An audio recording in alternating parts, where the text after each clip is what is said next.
Bon, alors, Bastien, bonjour. Bonjour. Alors, est-ce que tu pourrais te présenter déjà avant tout? Ouais, donc je suis Bastien Lunto, j'ai été vice-président de JC en 2014 et ensuite j'ai été responsable communication du comité senior, donc qui est maintenant devenu le pôle formation de la CNJE en 2016.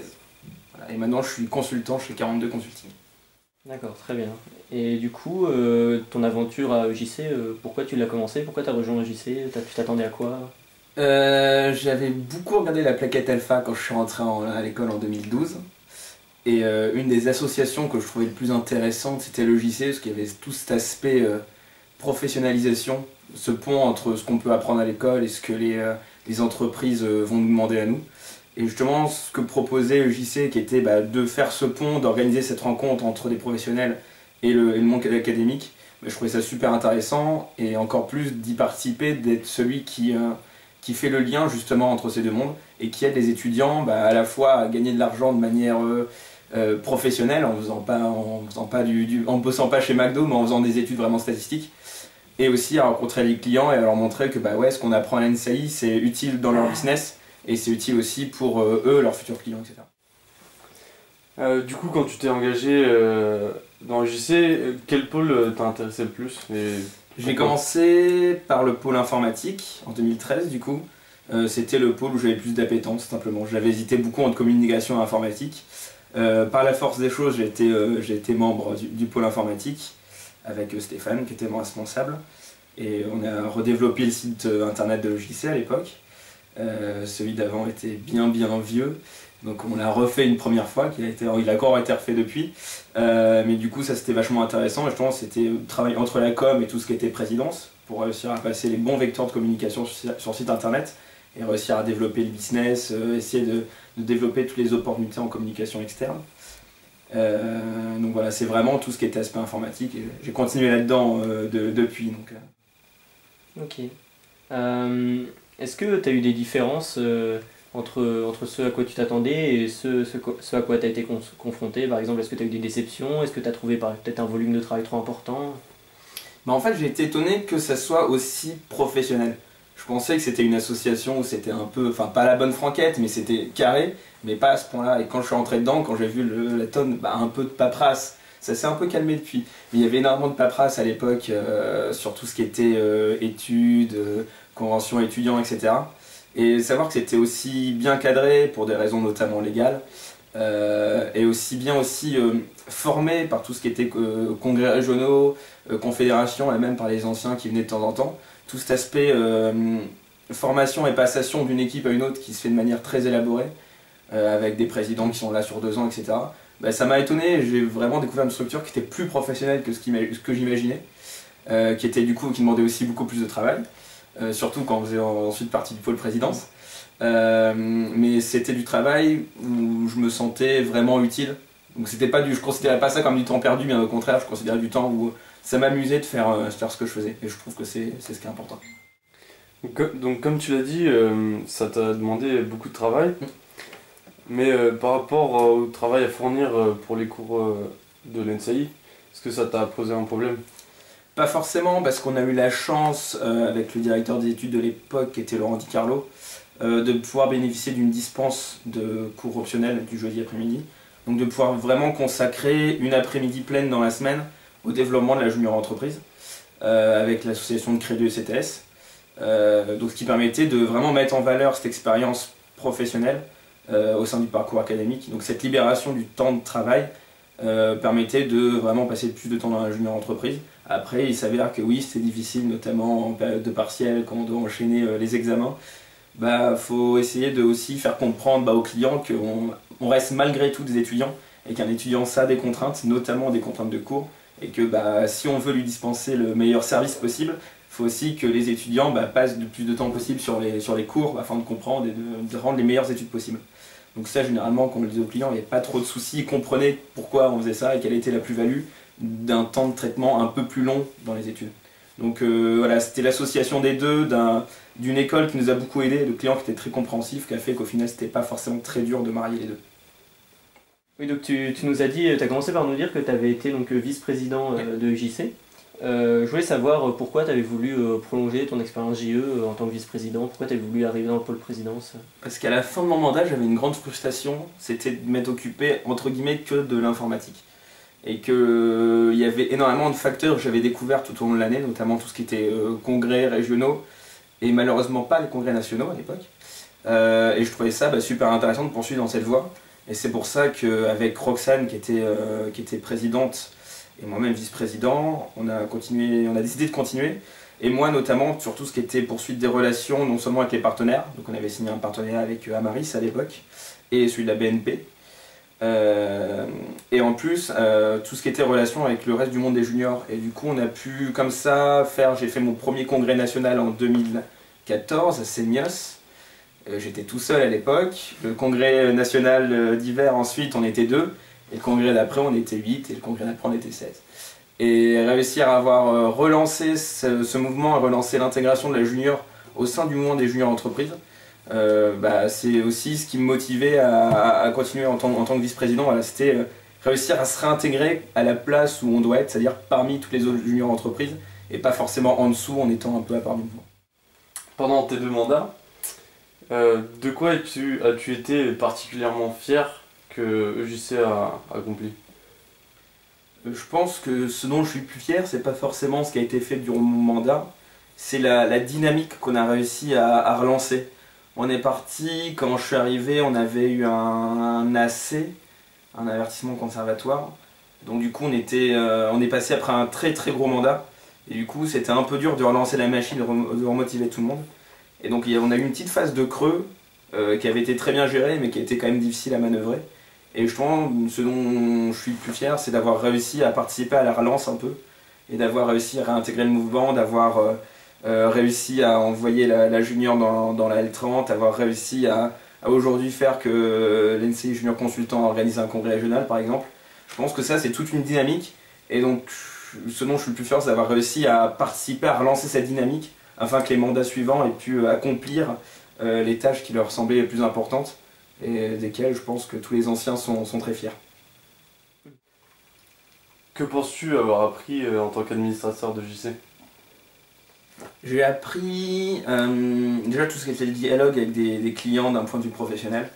Donc c'est de comprendre leurs attentes, c'est quelque chose que je fais aujourd'hui tous les jours dans le cadre de mon travail, c'est essayer de comprendre ce que le client veut, le transformer en une suite logique de méthodologies, de briques logicielles, essayer de l'appliquer, de le développer, de comprendre ce qu'il veut nous demander, et ensuite de savoir le présenter, donc savoir présenter simplement déjà.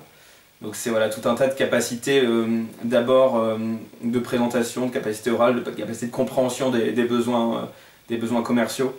Je pense que c'est tout ça ce qu'on apprend quand on est administrateur de logiciel. Et ainsi, pour des entretiens d'embauche par exemple, ça t'a aidé? Ça a pu m'aider, oui, déjà parce que quand on parle de junior entreprise à un RH, soit il connaît et il va trouver ça bien, parce que c'est quand même des profils qui sont souvent recherchés, et c'est pas pour rien que la CNJE a 3 énormes partenaires que sont EY, Alten et BNP et Engie. Et du coup, s'ils connaissent pas, on leur présente le concept et ils trouvent ça génial, parce qu'ils comprennent que c'est quelque chose qui fait que que ce soit administrateur ou même en tant que consultant, c'est une expérience qui donne quasiment des mois d'avance par rapport à un junior, parce qu'il comprendra ce qu'est le monde professionnel et quels sont les enjeux qu'il y a derrière.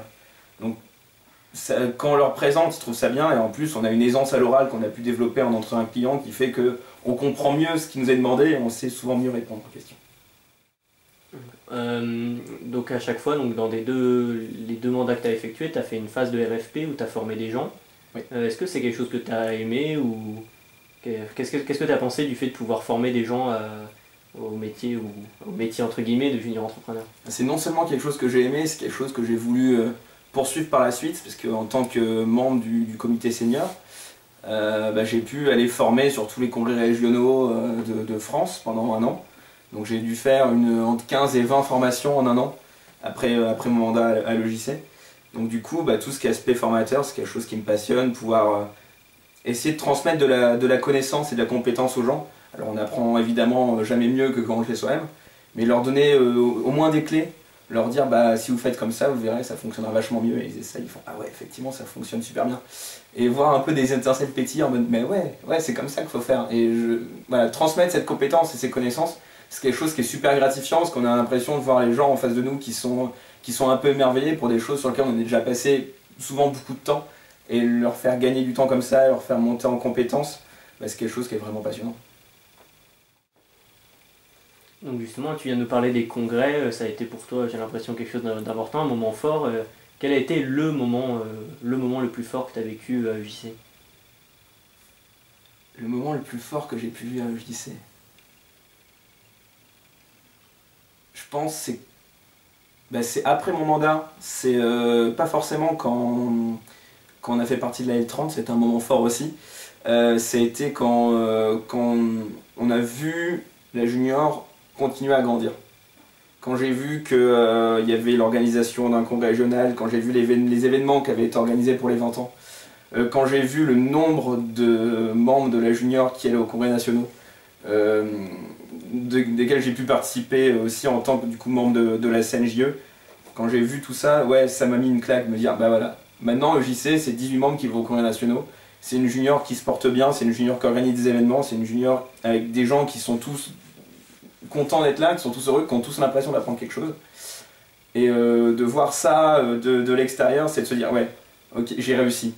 On a réussi et la junior continuera à aller loin. Et je pense que c'est ça le moment le plus fort de mon mandat, c'est après le mandat quand on s'aperçoit que les choses continuent à grandir. Que vas-tu retenir de tes 2 ans de mandat? Ce que je vais retenir, c'est des très bons moments passés au local, que ce soit la première année avec Stéphane, les permanences informatiques, qui étaient très drôles. Et en deuxième année, tous les moments que j'ai pu passer notamment avec Roxane. Ouais, c'est cet aspect partage, cet aspect on n'est pas tout seul dans sa merde, on est là, on partage ensemble, on partage les galères, mais on partage aussi les bons moments, les très bons moments.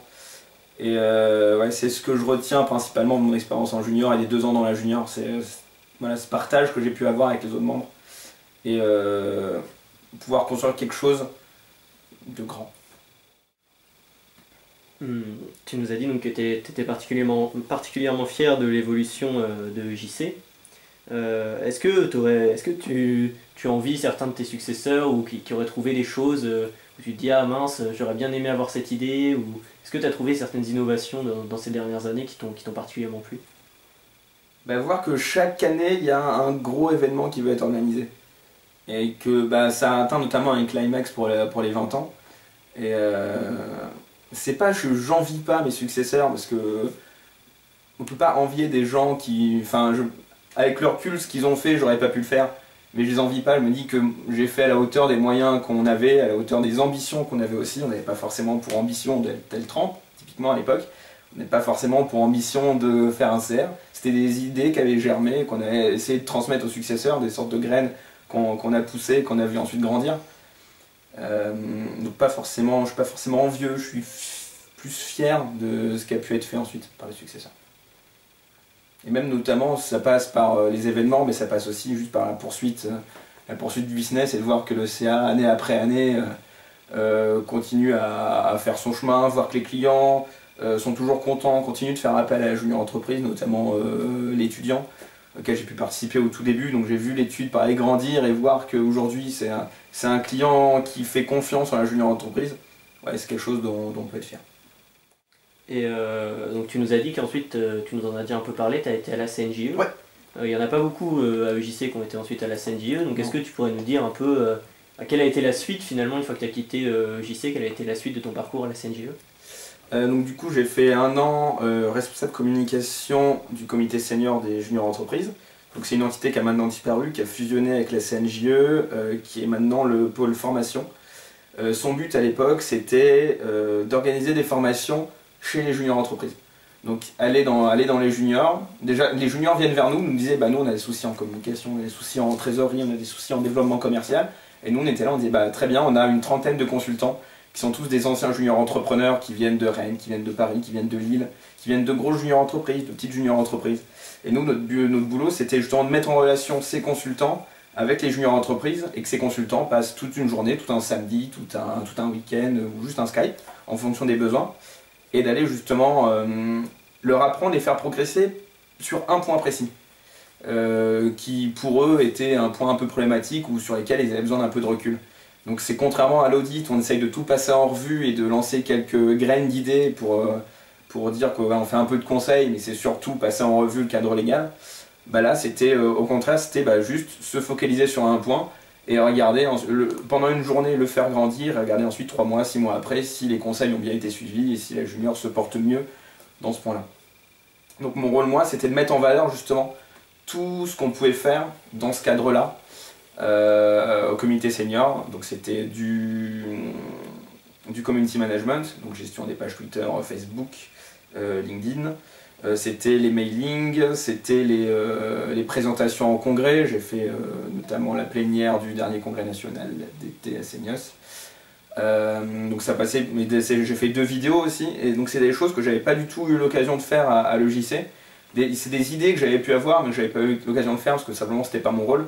Donc soit en tant que membre informatique, je soumettais l'idée au pôle communication qu'il faisait, soit en tant que vice-président, je demandais directement au pôle communication de le faire. Mais pouvoir reprendre un peu la main là-dessus, et c'est assez différent parce qu'on ne met pas en valeur ce qu'on peut faire dans une junior entreprise, on met en valeur les junior entreprises en tant que telles, le mouvement. Et mettre en valeur le mouvement, c'est pas forcément quelque chose de facile parce que les juniors entreprises, il y en a qui font de l'informatique, il y en a qui font de l'ingénierie un peu plus matérielle, il y en a qui font des sites internet, il y en a qui font des juniors en agro, des juniors en architecture, enfin il y a vraiment plein de choses qui existent. Et réussir à mettre en valeur cet ensemble-là, mais surtout l'esprit de ce qu'est une junior entreprise, c'est quelque chose de totalement différent. Mais en ayant vécu ce que j'ai pu vivre à l'EJC, ça m'a donné certaines idées que j'ai pu ensuite faire mûrir dans le cadre de la CNJ. Pour finir, est-ce que tu aurais un mot pour l'équipe 2017? Bon courage.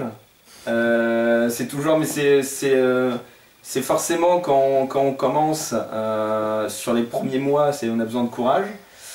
Sur les derniers mois, on n'a plus envie que ça s'arrête. Donc il faut d'abord commencer par un peu de courage et ensuite une fois qu'on est lancé, on a juste plus qu'à dérouler, laisser cours à ses envies, à son imagination. Toujours rester un peu en contact de ce qui se fait d'un point de vue pro, toujours rester en contact avec ses anciens qui peuvent justement aider à avoir ce petit recul nécessaire parfois. Mais ouais, si j'avais un conseil, c'est laissez libre votre imagination pour insuffler un nouveau souffle et des nouvelles idées à la junior entreprise. Essayez pas juste de copier ce qui a pu être fait avant, mais essayez de créer de nouvelles choses et toujours créer, c'est ça qui maintiendra la junior entreprise par les plus grandes de France. Merci Bastien. De rien.